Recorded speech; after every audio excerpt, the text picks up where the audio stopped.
ቴኔስ ለኦዲሽን አይብስ ተከታታዮች እዚህ ጋር ከምንመለከታቸው በርካታ የተለያዩ ተሽከርካሪዎች የግለሰብ ተሽከርካሪዎች በተወሰደው ኦፕሬሽን ከጽንፈኛው ቡድን ማስለቀቅ መቻሉ ተገልጿል። ይሄ ጉዳዮች እንመለከታቸዋለን።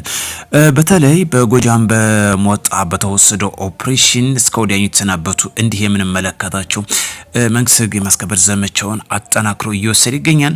በዚህም እያንዳንዱ በምስል የምንመለከታቸው እስከ መጨረሻው የተሰናበቱበት ጉዳይ ነው።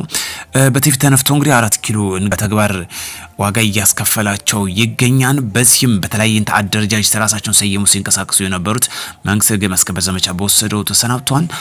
በተለይ በተወሰደው ህግ የማስከበር ዘመቻ ጽንፈኛው ቡድን ከግለሰብ የዘረፋቸው ተሽከርካሪዎች ሙሉ በሙሉ ማስለቀቅ ተችሏል። በተወሰደው በተለይ በወሎ ዞን ተብሎ በሚታወቀው ቀጠና በደቡብ ወሎ ዞን መቅደላ ወረዳ ተብሎ በሚታወቀው 22 ቀበሌ ተብሎ በሚታወቀው ህግ የማስከበር ዘመቻ በተወሰደው የተለያዩ ተሽከርካሪዎች ማስለቀቅ ተችሏል። በዚህም እንግዲህ ሲጠቀምባቸው የነበሩ ተሽከርካሪዎች ከሞተር ብስክሌት ጀምሮ እስከ ባጃጅ እንዲሁም የተለያዩ የሎጂስቲክስ አገልግሎት ሲጠቀምባቸው የነበሩ ናቸው። እነዚህን ግለሰብ ተሽከርካሪዎች በመውሰድ እንግዲህ ለሎጂስቲክስ አገልግሎት ሲጠቀምበት የነበረ አማራ ነጻ እናውጣለን ብሎ እንግዲህ የግለሰቦች ተሽከርካሪዎችን እየዘረፈ ለግል አገልግሎት ሲጠቀምበት እንደነበር በግልጽ የሚያሳይ ጉዳይ ነው። በዚህም እንግዲህ ሙሉ በሙሉ ማስለቀቅ መቻሉ ነው።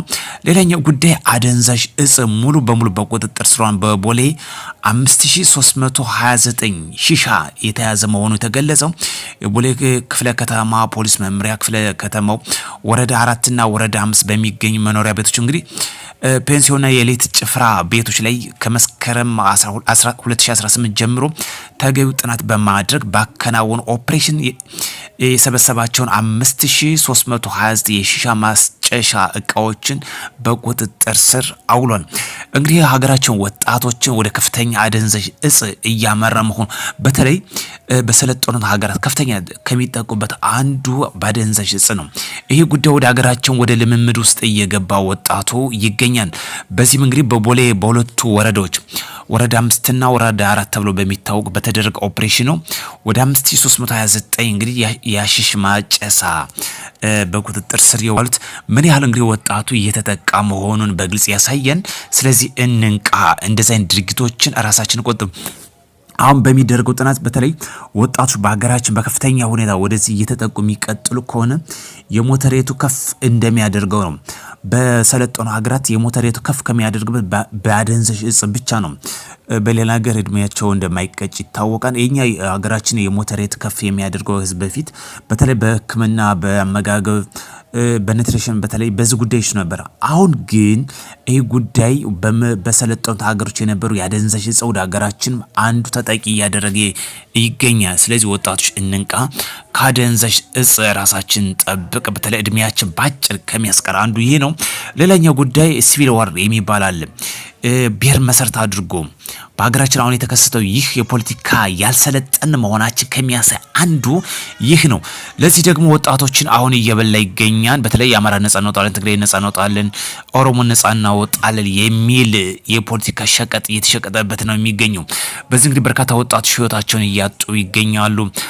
በተለይ ሰሞኑን ከተመለከተን በሞጣ ላይ በተወሰደ ኦፕሬሽን ጽንፈኛ ቡድን ይዘው የሚንቀሳቀሱት የተሸኙት ናቸው። ለዚህ መንግስት የዘረገው ሰላም አማራጭ ብንጠቀምበት ውድ የሆነ የሰው ህይወት ከመብላት ይታደጋል። ራሳችሁን ካደንዛዥ እጽ ጠብቁ። እንዲሁም ደግሞ ያለቀበት ያፈጀበት ጦርነት ባንሳተፍ መልካም ነው እንላለን። ህወሓት እና ኤርትራ አሁን ደግሞ ጽምዶ የሚሉት እንቅስቃሴ እየገፉበት ይገኛል። በዚህም የታጠቁ ኃይሎች ወደ ትግራይ ክልል እየገቡ መሆኑ ነው የተመላከተ የሚገኘው።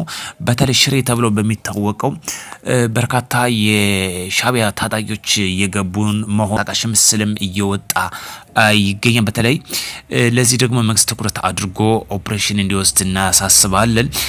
ህወሓት መቼም የማይተኛ ጸረ ኢትዮጵያዊ መሆኑ ይታወቃል። 55 ዓመት ሙሉ እንግዲህ በትግል እድሜው ለትግራይ እንታገላለን እያሉ እስካሁን ነጻ ያላወጣ ዛሬም ነጻ ወጣለሁ የሚል ያልሞተ ልብ ያለው ህወሓት እስከ መጨረሻው የትግራይ ወጣትን ህዝብ እና መላ ኢትዮጵያውያን መታገል ያለበት ጉዳይ ነው። ለዚህ ደግሞ ህግ የማስከበር ዘመቻ ጠንከር ብሎ ቢወሰድ ጥሩ ነው እንላለን። እንደዋነኛ ባይዞይ እየተጠቀመበት ከሚገኘው ፋኖ ነው።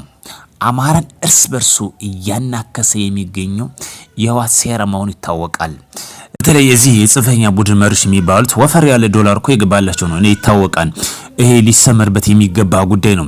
የጽንፈኛ መሪዎች፣ የህወሓት ተላላኪ መሪዎች፣ እነዚህ አመራር የሚባሉት ወፈር ያለ ዶላር ይገባላቸው ስለሆነ ነው።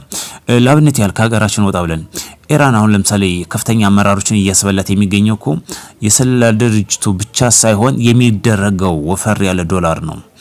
በራሳቸው ሰዎች ኢራንን እያስበላት የሚገኘው ይሄ ሞሳድ በስለላ ድርጅቱ አማካይነት የሚሰጣቸው ወፍራም ዶላር ነው። ዛሬም ሀገራችን አሁን ለምሳሌ እያባላ የሚገኘው ይሄ ብሔር መሪዎች ለአማራ እንቆረቆራለን ብሎ የፋኖ ከፍተኛ አመራሮች የሚባሉት ወፈር ያለ ዶላር ባጭሩ ይገባላችሁ ስለሆነ ነው። ይሄ ምንም ጥርጥር የለውም። ይሄ የታወቀ ጉዳይ ነው። እንኳን እኛ ባልሰለጠነው ሀገር በሰለጠኑት ራሱ ዋጋ እያስከፈላቸው የሚገኙ ኢራን ዋጋ እያስከፈላት የሚገኘው በዚህ በስለላ ድርጅት በሚገባላቸው ወፍራም ዶላር ነው። ዛሬ የአማራ ነጻና አውጪ የሚባል ወፍራም ዶላር እየገባላቸው ይሄ ምን መቃ ዳይሬክትሊ የሚታወቅ ጉዳይ ነው። ህወሓትም ወፍራም ዶላር ይገባለታል። ዋነኛ ዘዋሪዋ ግብጽ ነች። ይሄ ይታወቃል። የሀገራችን እድገት የማትፈልገው የአባይን ጉዳይ የአይን ብሌን አድርጋ የምትከታተለው የግብጽ ሴራ እንደሆነ ምንም የሚያጠራጥር ጉዳይ የለም። ስለዚህ ይብቃ ጦርነት፣ ይብቃ፣ ፊታችሁን ወደ ሰላም አዙሩ። ይሄ ሊሰምርበት የሚገባ ጉዳይ ነው። ስለዚህ በሀገራችን ወጣቱን በከፍተኛ ሁኔታ ዴዝሬት የሚባለው እየበላው የሚገኘው አንደኛ ሲቪል ዋር ይሄ በሀገራችን የተከሰተው ይህ ለአንዴና የመጨረሻ ጊዜ መምከን ያለበት ጉዳይ ነው።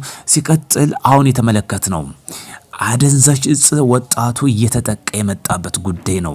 እንንቃ። ይሄ ያስፈልጋል። ቦለሌ በሁለት ወረዳ የተያዘው አሁን 5000 በላይ የተያዘው ያሽሽ እጅግ የሚያስነውር የሚያሳፍር ጉዳይ ነው። እኔ በፍጹም ማመን እስኪሚከብድ ድረስ እንደዚህ አይነት አለ እስኪባል ድረስ እነዚህ ጉዳዮች ወጣቱን በከፍተኛ ሁኔታ እየበሉት እየቀዘፉት ይገኛሉ። በሰለጠኑት ሀገር ያየነው በሀገራችንም እየተመለከትነው ያየን ነው። ስለዚህ ጦርነት ይብቃ፣ አደንዛዥ ራሳችንን ጠብቅ፣ ለልማት ራሳችን እናዘጋጅ፣ ለተላላኪዎች ፈረስ አንሁን። መልካም ጊዜ እንዲሆንላችሁ ከወዲሁ እመኛለሁ። ውድ ቻናል ተከታታዮች ላይክ፣ ሼር፣ ሰብስክራይብ ታደርጉ መልካም ነው እላለሁኝ።